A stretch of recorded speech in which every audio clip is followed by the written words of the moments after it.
When you transitioned to Chicago, what was the hip hop scene like? Chicago was very different. Chicago was very different.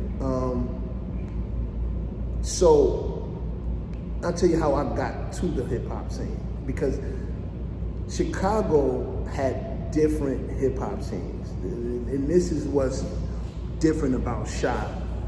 So when I got here, I came here to go to the Art Institute. I lived in the dorms at first.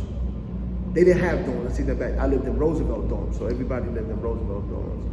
But I moved out of them, and I started rooming with these two dudes who actually had graduated from the Art Institute.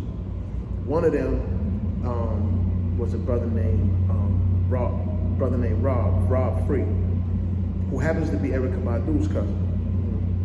So Rob was in a group called Kinetic Order, which are one of the first groups in Chicago, rap groups in Chicago, to get a record deal.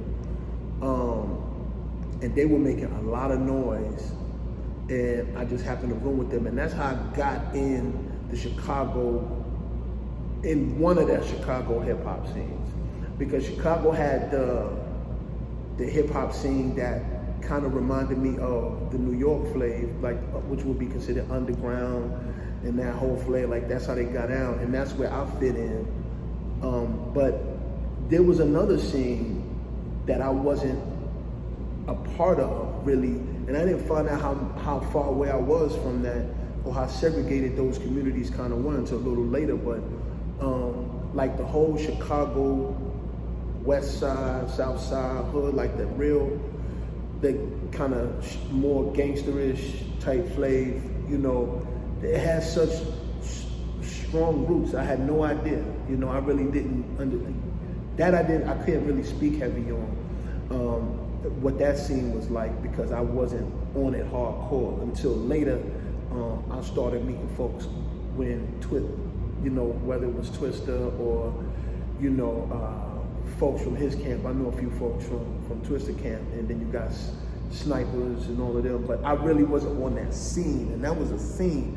And you know, there's a documentary that cats did here, the Midway Chicago Flame, and I got a few cats, they're behind that project. My guy Risky and my other guy Rob and Shondo and some other folks. But anyway, it was from me watching the interviews that they did on all these Chicago people that I was like, damn. I was like, I didn't even know that was going on. You know what I'm saying? I really didn't. But I really did dig what was going on that I got into, because it made me feel like I was at home, like I was back at home a little bit. Because at first, I was like, damn, this is way different than New York. But then I got on that scene, cats was breakdancing, and they was heavy on the roots. And what was interesting was, in New York, it kind of like moved away from some of that, because it's, you know, New York is just moving. This is pre-internet, obviously, but then once I got here, it was like flashback almost. It was like I go to the party, they breaking again. I'm like, oh, they breakdancing? I'm like, yo, this is fun. I'll get to live it all over again. So that was good. But I found out there was a lot of talent here, bro. God damn. It was full of talent.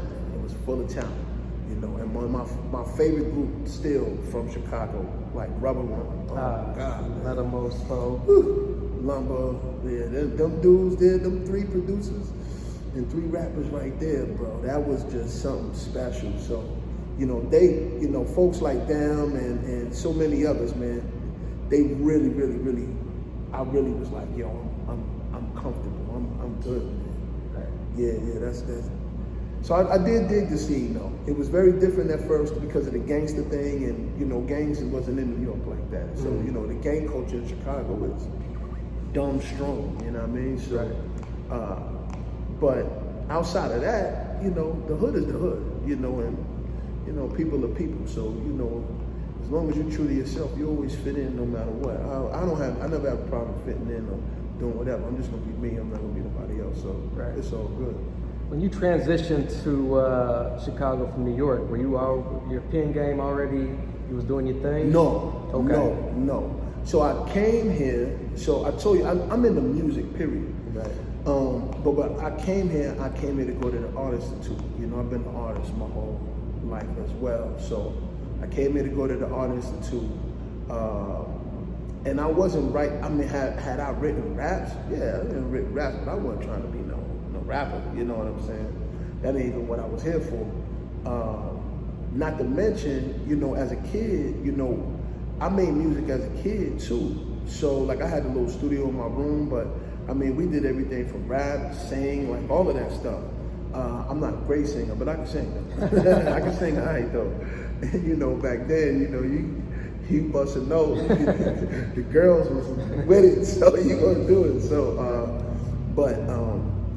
yeah, my pen game wasn't strong like that. You know, it was alright. I went to high school with G-Dep too. Like we went to LaSalle.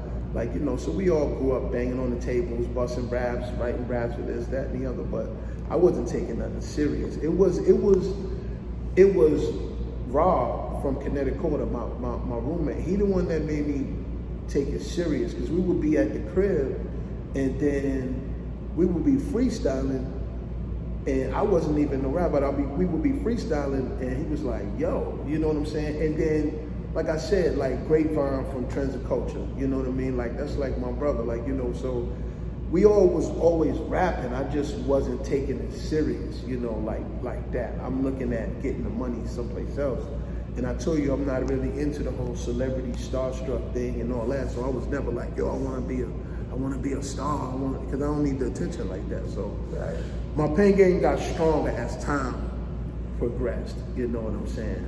The talents did, but you know, the skill got developed better for sure. Like sometimes I see somebody shoot me like some kind of random video of a freestyle, and I'll be like, oh God, so bad. You know what I mean? But Right. it's all good. It's just it was a growth process. That's all. Yeah. Right.